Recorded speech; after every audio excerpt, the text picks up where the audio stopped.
I saw her for the first time in 1998.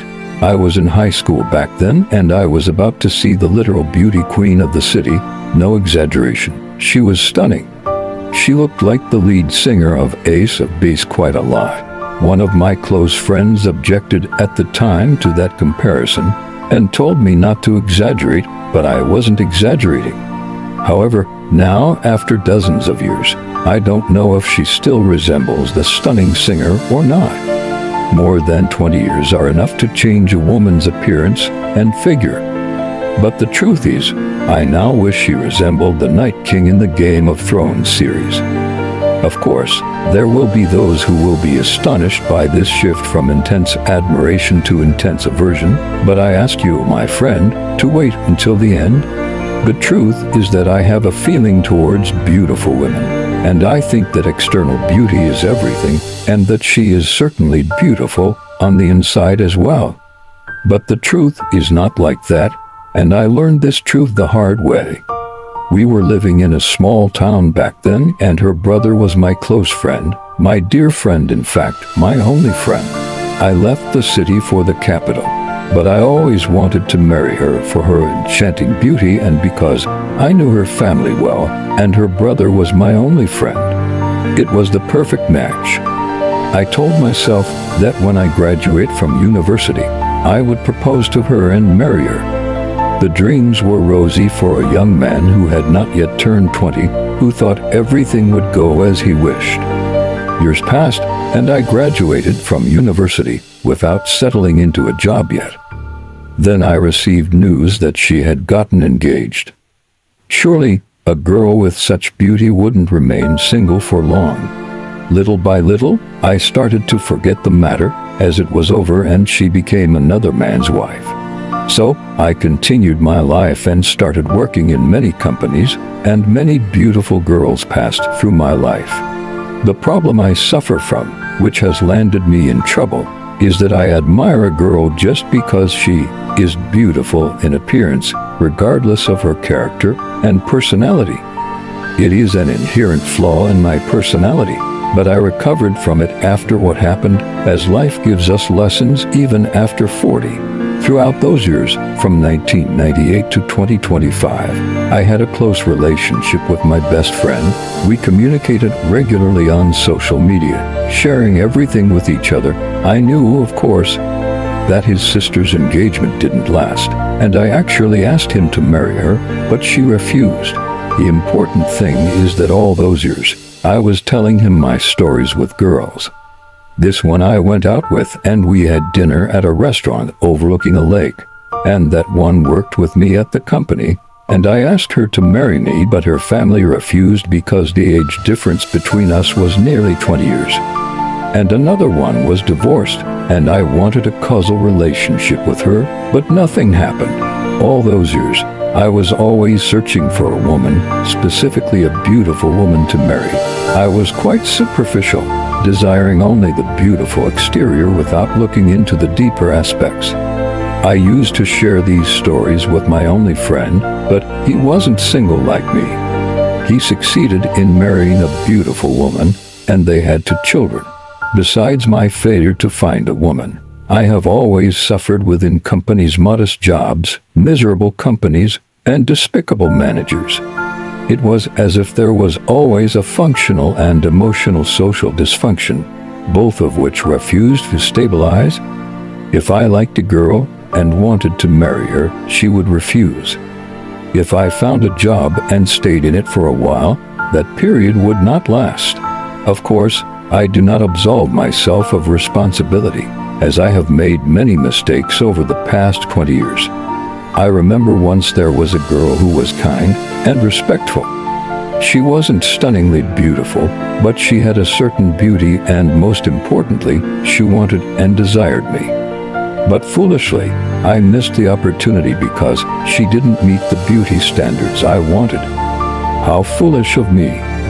Perhaps I would have had children by now if I had approached her, as I deeply desired to be a father because I love children so much. But I missed the chance. Amidst all that darkness that engulfed all those years of emotional and professional failure, A glimmer of hope appeared, a ray of light in the heart of the darkness. For the first time, I succeeded in getting a client for translation services, and indeed we started working, and I earned a lot of money. A lot of money in a short period that I hadn't earned over years of work. And I earned it in just a few months. At that time, I was very happy and shared this joy with my dear friend, telling him everything about the details of the work and the profits I had earned. He even thought about imitating me and finding a similar client, as freelancing is the way to financial independence, and a job, no matter what, will not provide you with the independence you seek. The happiness was complete when I was surprised by his sister, the beauty queen of the city whom I had wanted since 1998. I was surprised to see her send me a message on Facebook asking for help because she was in big trouble. She had broken a device at her company and didn't have the money to pay for it. Of course, I believed her because such beauty doesn't lie. Besides, I know her and her family, and her brother has been my only friend for 20 years. I never imagined there was a trick involved. Of course, I sent the money convinced that life would finally smile at me, stable, profitable work, a beautiful wife, and then children in the future. What more could a man want from life? After I sent her the money and stood by her side, I proposed to her, and she told me that she would think about my offer because I stood by her side. She asked me for money again because she wants to buy a dress to be ready for the engagement party. Of course, I was happy and sent her the money. There she is, getting ready for the engagement. The beauty queen wants me just as I want her. Then she asked me for money to buy me clothes to her taste. I hesitated, but she insisted and said to me, "Don't be stingy. Just as you helped me buy the dress, I want to buy you clothes to my taste." So she cares about me as if I were her actual husband. Life is finally smiling at me. Then she asked me for money because she was inside a shop and broke one of the antique pieces, and the shop owner detained her until she paid for the piece. I asked her to call her brother to help her, but she got angry and said to me, "If I wanted my brother's help, I would have asked him. But I want your help. I want the help of the man who wants to marry me." I sent her the money. I believed every word. I didn't expect or imagine that she was lying and that she was after my money. How could she do that when I am a close friend of her brother and I know her family? Then she asked me for money because she wanted to go to the dentist and didn't have any money for that. I sent her what she asked for. Doubt finally crept in, and thank God for that, otherwise she would have drained me forever. Doubt crept in when her tone changed from that of a poor girl suffering from a problem to that of a girl demanding money in an authoritative tone, as if she had the right to my money, and even ordered me around, expecting obedience. At that moment, my anger intensified. I do not take orders from anyone, even if they are the most beautiful of beauties, or even if she was Sydney Sweeney. Throughout my career in companies, I have hated being told how to do my work. Therefore, I refused to transfer the money to this woman and told her not to give me orders. Then she backed off and said, "Fine, don't send anything," and then disappeared and blocked me on Facebook. Until that moment, it was just a fight between two people about to get married. I didn't think her interest would end when she realized she wouldn't get any more money, and she disappeared. I waited a week, but she didn't show up. That's when I began to realize the extent of the foolishness I had committed against myself, and how I had trusted a woman who didn't deserve it just because she was stunningly beautiful, and because I know her and her family for a long time. When I was sure that I had been a victim of a scam, I contacted her brother and told him everything. It was clear that her brother was telling her everything about me, whether it was my fondness for beautiful women or my success in acquiring a client and making a lot of money in a short period. I was keen on not harming a lifelong friendship despite what his sister did to me. It's not his fault that she is a liar and a deceiver seeking illicit money. I told him everything. He gently reproached me for not informing him about the matter from the beginning and promised that he would repay the money. I waited a whole year and was extremely careful in choosing my words when I asked him for the money. I was extremely careful about the friendship for a whole year, but he kept procrastinating, and a whole year passed without me getting anything. After a year, the day came when everything became clear and the truth about friendship was revealed. I asked him to repay the money his sister had taken from me, and I found that his tone had changed. It was no longer the tone of a friendly friend.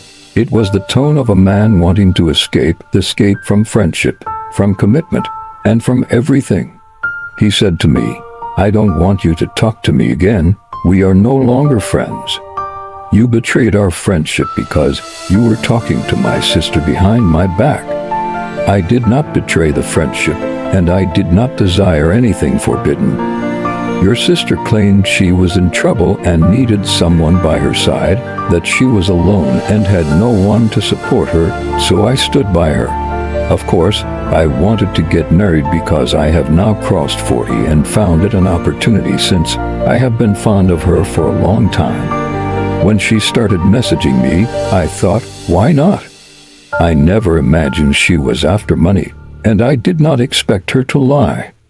I believed she was looking for someone to stand by her side. I am not obligated to pay this money. If you want the money, go to her and take it from her. You are her brother, and you have an obligation towards her. She made a mistake, and you have to bear it and correct her mistake. What if I did the same thing? And your sister deceived me to steal money from me? Would you pay me back? If that happened, I would do it. In fact, I would sell my clothes to pay you back because it would be a disgrace to me and my family, and I would have to save the families and my own reputation. Listen to me carefully, you son of a bitch. I won't pay you anything, and go to hell. After that moment, everything turned into a nightmare. The beauty queen turned out to be a thief and a fraud. The marriage project turned out to be an illusion. The friendship turned out to be an illusion, and he was a man whose true nature I had not realized for 27 years. He was not the man I had expected. As for me, I discovered that I was the biggest fool in the city.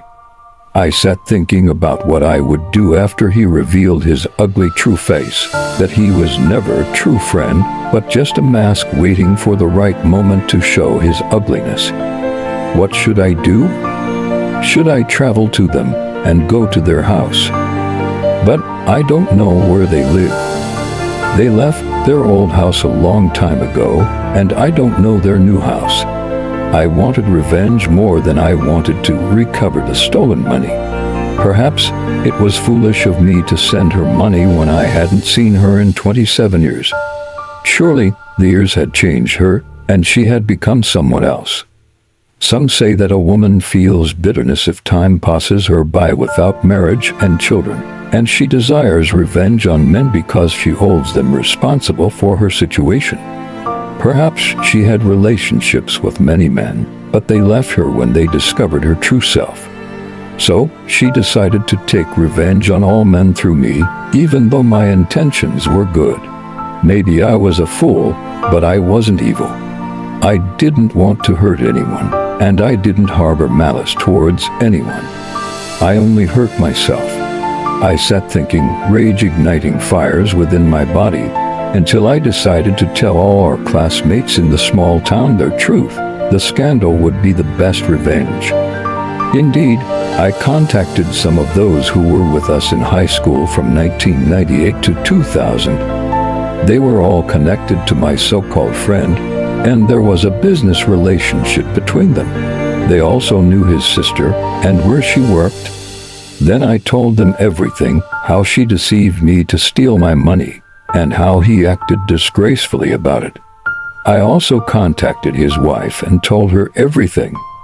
I discovered that his beautiful, wicked sister had stolen her stepsister's engagement ring in the past, and her brother replaced it with a new ring but failed to recover the stolen ring. I discovered that they had similar pasts. A mutual friend told me that they used to work together in the past, and that my so-called friend tried to steal company money while they were working there.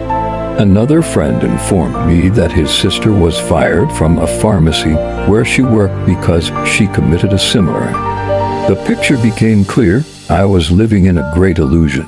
The illusion of the loyal, faithful friend, and the illusion of the beautiful girl like an innocent angel. I realized after turning 40 that I still have much to learn in this life. I understood that situations reveal the true friend and the true man, not the many years. I also realized that a woman's beauty might hide an inner ugliness. After the scandal echoed through the small town and everyone discovered what they had done to me, my so-called friend called me crying. Yesterday, he insulted my mother, and now he is crying. And he says to me, "You have disgraced us and brought shame upon me and my sister. How could you tarnish our reputation like this? We have been friends for years. How could you tarnish my sister's honor like this? I will pay you the money, but stop telling everyone what happened. No one will benefit from the scandal." I didn't say a word as I listened to him. I was astonished by the man and his wicked nature, how he could switch from one extreme to another overnight. If he thought his opponent was weak, he would bully him, but if the opponent responded with strength, he would retreat in fear and terror. But this is life, my dear. It gives us lessons. No matter how much we think we know everything, we will find that we know nothing.